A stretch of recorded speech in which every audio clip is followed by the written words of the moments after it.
투자스쿨 시간으로 이어가 보겠습니다. 네, 오늘은 생각보다는 양시장이 강하게 진행되지 못하고 있는 분위기 속에서 코스닥은 하락으로 나타나고 있습니다. 그렇다면 이렇게 약간의 헷갈리는 시장 분위기에서는 어떤 섹터에 집중을 해봐야 될지 투자스쿨 시간에서 같이 공부해 보겠습니다. 오늘의 투자스쿨 주제 공개합니다. 에너지는 모든 것의 원동력이다라는 주제로 이야기를 해보겠습니다. 네, 최근에 데이터 센터에 대해서 빅테크들이 굉장히 많이 건설을 하고 또 관심도가 커지게 되면서 인공지능 시대에서 전력이 굉장히 많이 필요하게 됐죠. 이와 관련된 내용부터 짚어보겠습니다. 첫 번째 장 살펴보겠습니다.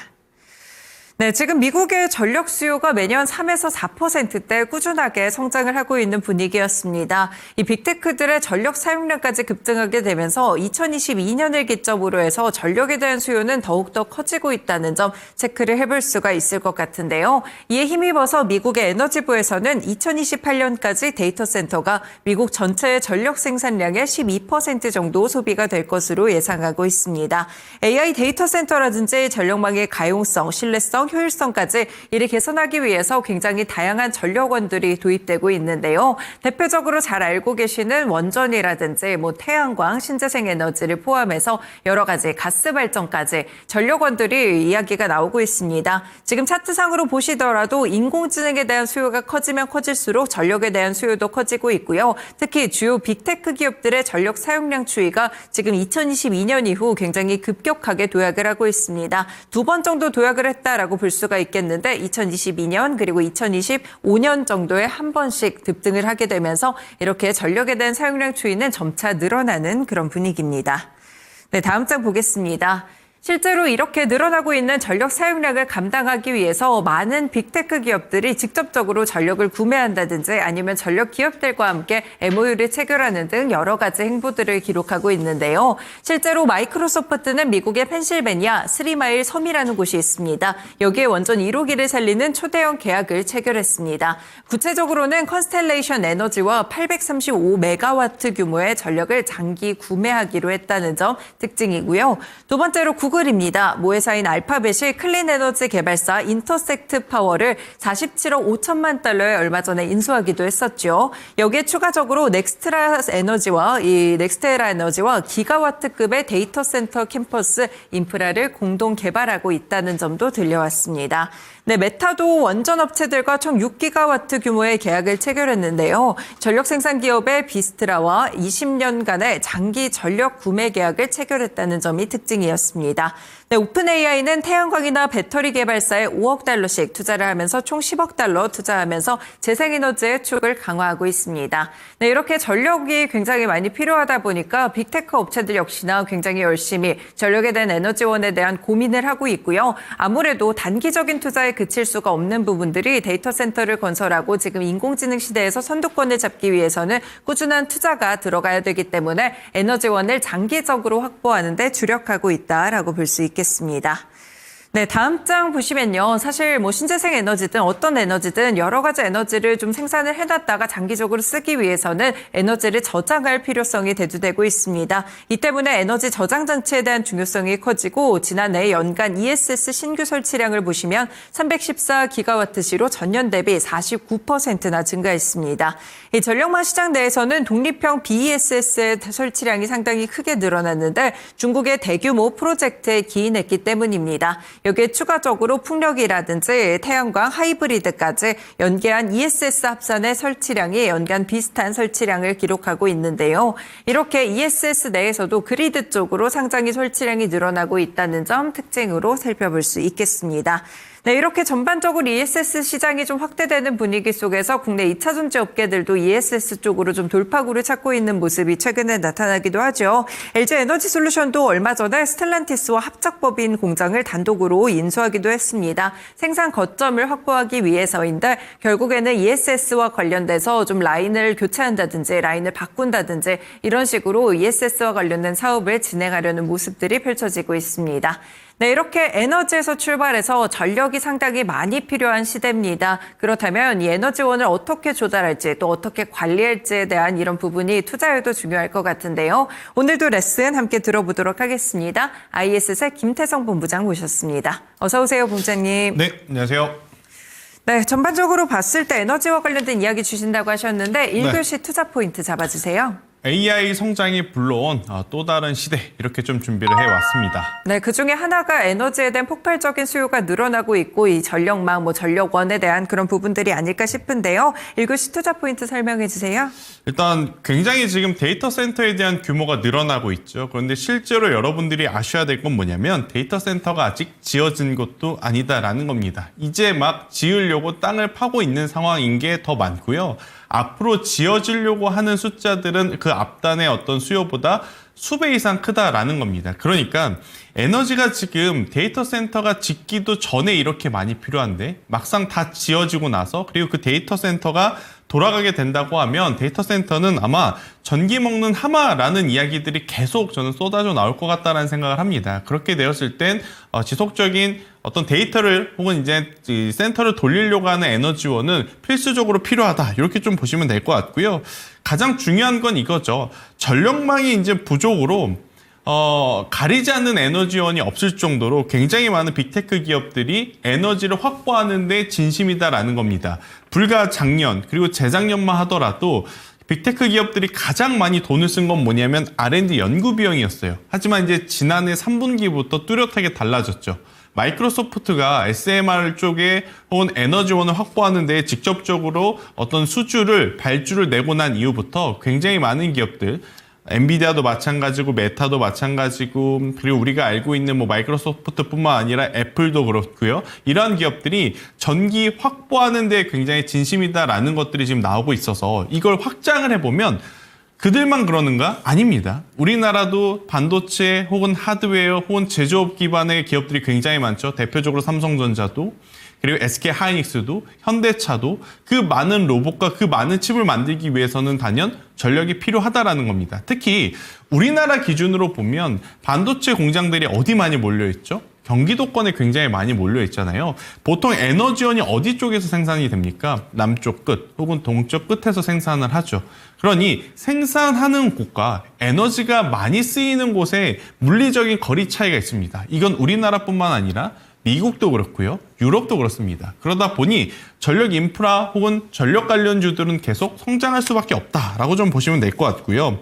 결국엔 이 전력망이 성장함에 따라서 중간중간 이 에너지를 담아내야 되는 그릇들이 필요하죠. 그 그릇을 우리가 뭐라 그러죠? 바로 ESS 에너지 저장 장치라고 합니다. 바로 이제 ESS 에너지 저장 장치에 대한 어떤 수주 그리고 활용도 자체가 계속 높아지고 있는 상황이고 그리고 태양광도 그렇고 풍력도 그렇고 지금 필요로 해서 우리가 다 끌어오는 에너지원이 단점이 뭐냐면 우리가 생산을 원할 때 생산을 할 수 없다는 자연적인 좀 단점이 있어요. 태양광은 태양 비춰야 되죠. 풍력은 풍력이 비춰야 되죠. 그러면 그때 들어온 에너지원을 또 잘 보관하고 있어야 필요할 때 꺼내 쓸 수 있게 되겠죠. 그래서 ESS 에너지 저장 장치까지도 지금 필수화로 되기 때문에 저는 전력 인프라 혹은 전력 관련주들은 계속 두루두루 좀 살펴보셔야 된다는 의견을 드리고 싶습니다. 네, 데이터 센터를 아직 짓기 시작하지도 않았는데도 불구하고 지금 전력원에 대한 확보 그리고 전력망에 대한 확보도 늘어나고 있습니다. 이런 분위기 속에서 이 에너지를 저장할 수 있을 만한 장치 역시나 부각이 되고 있기 때문에 ESS에 대한 이야기까지 함께 연결해 드렸습니다. 네, 그럼 2교시 투자 포인트 알려주세요. 네, 일단 빅테크의 러브콜과 에너지 안보 이렇게 좀 준비를 해봤습니다. 네, 러브콜 어떤 쪽으로 러브콜인지 설명이 좀 필요할 것 같고요. 에너지 안보에 대한 이야기까지 함께 설명해 주세요. 지금 그간의 에너지원과 기업들의 관계는 뭐냐면 나라에서 정부 차원에서 생산을 한 다음에 물론 이건 우리나라만의 특색입니다. 미국은 에너지를 민간 기업들이 보통 관리를 하는 쪽도 많으니까 우선 에너지원을 생산을 하고 공급하는 쪽이 선택적으로 공급을 하는 것이 아니라 필요에 따라서 필요할 때마다 계속 공급을 해왔습니다. 그런데 그건 뭐예요? 전제 조건이? 보관하고 있는 에너지 양이 많을 때 가능한 거죠. 지금은 에너지원이 모이면 모일 때마다 가져다 쓰는 그러니까 에너지 생산에 쇼티지가 나타나는 그런 구간이라고 좀 보시면 될 것 같아요. 이 쇼티지가 나는 현상들이 시간이 지나면 지날수록 해결되는 것이 아니라 시간이 지나면 지날수록 더 많아질 가능성이 높다고 생각하는 테크 기업들이 많은 것 같습니다. 그래서 빅테크 기업들이 앞서서도 잠시 이야기를 드렸지만 에너지 기업들과 직거래를 해요. 우리가 1년에 얼마를 줄 테니 우리한테 먼저 공급을 해달라. 지금 미국의 M7 기업들은 그 무엇보다도 반도체 칩에서 병목 현상이 생기는 것이 아니라 에너지원에서 병목 현상이 생기게 되면 A보다 B보다 C보다 늦춰지게 됐을 때 그 늦어진 기업들은 도태가 될 가능성이 높잖아요. 그래서 기업들이 지금 목숨을 걸고 에너지 확보에 집중을 하고 있다. 이렇게 좀 보시면 될 것 같고요.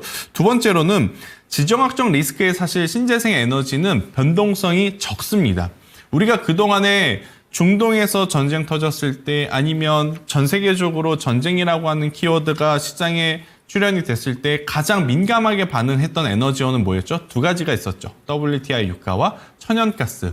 그런데 태양광, 풍력 혹은 원전, 물론 원전 에너지 같은 경우에는 이게 잘못 활용이 돼서 뭔가 사고가 났을 때는 굉장히 큰 피해를 입기에 그 지역에, 원전이 지어진 지역에 전쟁 이슈가 있게 되면 시장에 큰 영향을 주지만 그 외적으로 봤을 땐 중동에서 전쟁이 일어났다 그래서 태양광 에너지의 가격이 갑작스럽게 올라가거나 풍력 에너지원의 가격이 갑작스럽게 떨어지거나 그런 것들 보신 적 없으실 겁니다. 그만큼 신재생 에너지는 대외 변수의 변동성에 굉장히 강한 내성을 좀 가지고 있다. 이렇게 좀 보시면 될 것 같은데 테크 기업들은 이런 것들이 필요한 거죠. 내가 지금 계속 전력을 쓰고 있는데 언제는 배럴당 가격이 뭐 수십 불, 언제는 배럴당 가격이 몇 달러. 그러면 몇 달러일 때는 괜찮지만 수십 달러 이상 올라갔을 때 만들어낸 제품은 어때요? 마진율이 안 좋을 수밖에 없습니다. 그래서 테크 기업들이 신재생 에너지를 최근 들어서는 계속 선호하고 있다. 이렇게 좀 보시면 될 것 같고요.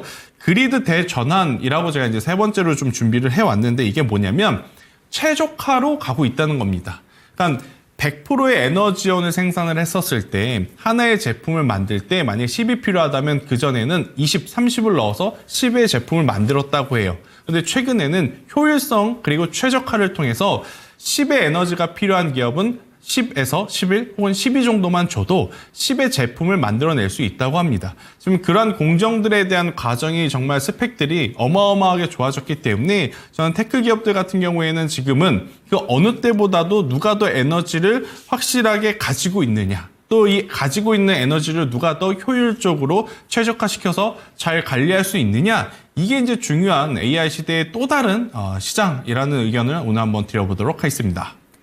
이제는 에너지를 확보하는 것을 넘어서 이렇게 잘 관리하고 또 변동성이 적게 에너지원을 꾸준하게 가져갈 수 있는 것도 하나의 능력이다라면서 2교시 투자 포인트 또 에너지원에 대한 관리에 대해서 또 함께 중요성 짚어봤습니다. 그럼 1교시와 2교시 투자 포인트를 합해서 원포인트 레슨 어떻게 될까요? 일단 실적이 뒷받침되는 신재생 관련주들 이렇게 이제 정리를 해왔어요. 우리가 이제 신재생 관련주들을 그동안에 등한시했던 건 크게 두 가지였죠. 일단 첫 번째, 에너지 발전 단가에 대한 물음표가 있는 거예요. WTI 유가가 만약 배럴당 100불이 넘고 120불이 넘고 130불이 넘는 상황이라면 아무리 발전 단가가 신재생 에너지가 높다 하더라도 신재생 에너지를 썼겠죠. 그런데 트럼프 행정부가 들어서면서의 기조는 뭐였죠?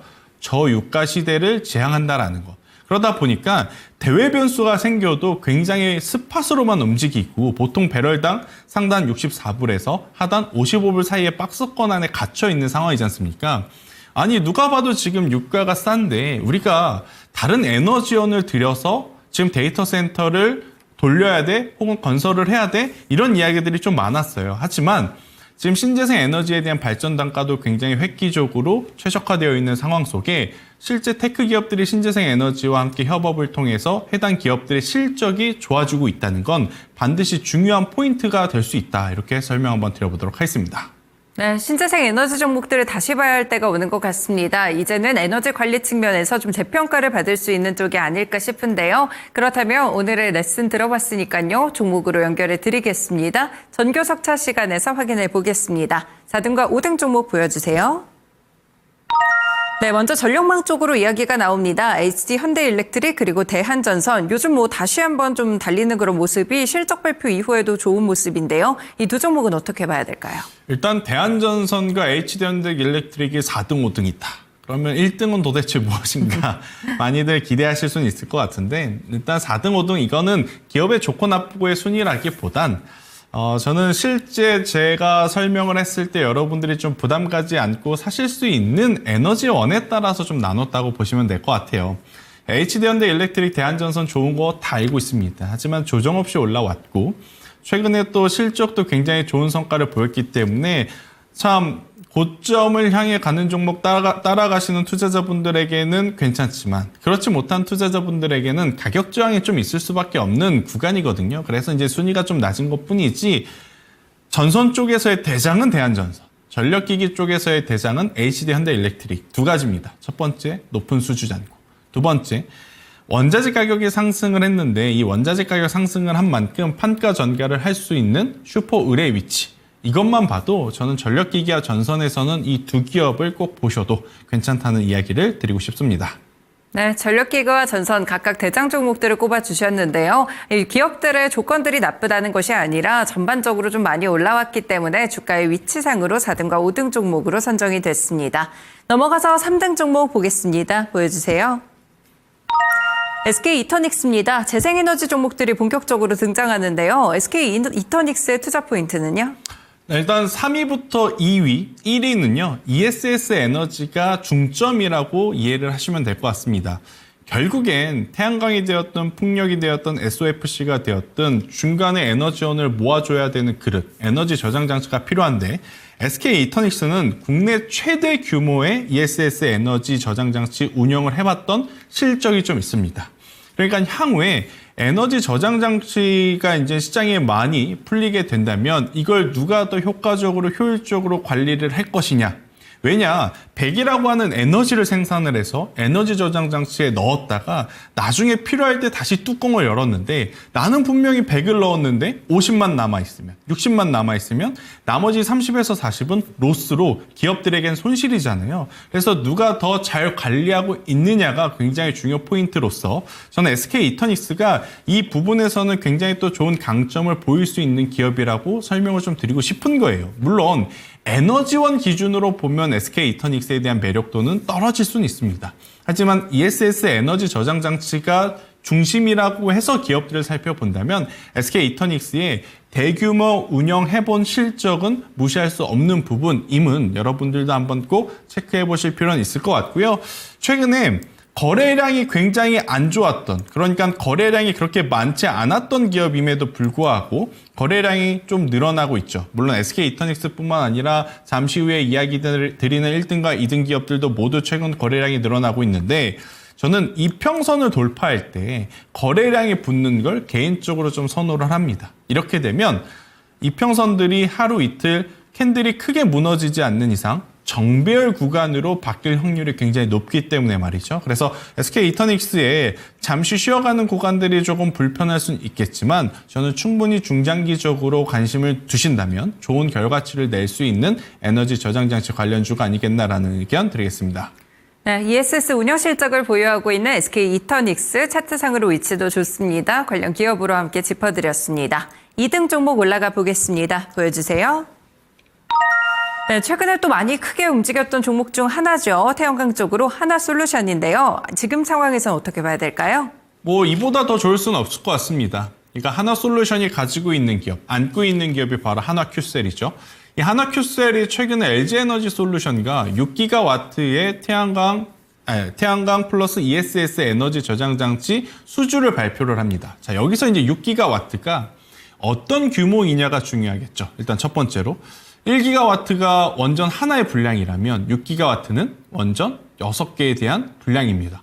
엄청나게 큰 규모라고 보시면 됩니다. 그리고 두 번째, 이렇게 대규모 공급 계약이 나왔을 때 굉장히 많은 기업들이 최소 5년, 길게는 10년, 15년 공급 기간을 굉장히 길게 늘려트려서 하는 경우가 있어요. 그래서 6기가와트 혹은 앞단에서의 계약 규모는 엄청나게 커 보이기 때문에 기업의 외형이 빠르게 성장할 것처럼 보이지만 이걸 막상 5년이라는 기간, 10년이라는 기간으로 나눠서 연 단위로 계산을 해보게 되면 연 단위로는 크게 막 매출이 성장했다고 느끼지 못하는 경우가 많거든요. 근데 이번에 하나큐셀과 LG에너지솔루션의 계약 규모, 계약 기간은 언제냐면 2028년도부터 2030년까지입니다. 그러니까 원전 6개 분량의 에너지 저장 장치를 공급함에 2년이면 된다라는 거죠. 그럼 여기서 두 가지가 해결이 됩니다. 첫 번째, 하나솔루션이 가지고 있는 캐팍스는 굉장히 크다라는 것.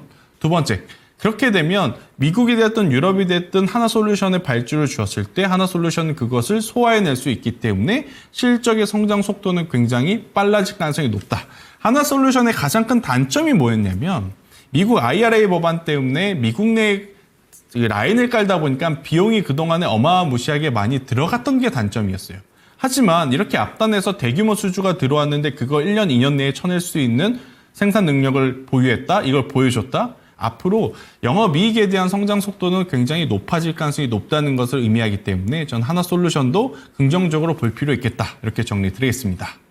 네, 하나솔루션 최근에 있었던 또 공급 계약 소식을 함께 또 분석을 주셨는데요. 하나솔루션이 물론 이런 이 태양광이나 ESS 쪽에 수주와 관련돼서 간 것도 맞는데 최근에 우주 데이터 센터 이야기가 나오면서 묶인 것도 있는 것 같습니다. 네. 그런 쪽에서는 약간 테마성이 있는 것 같기도 한데 그런 부분은 주가에 어떻게 좀 소화를 해야 될까요?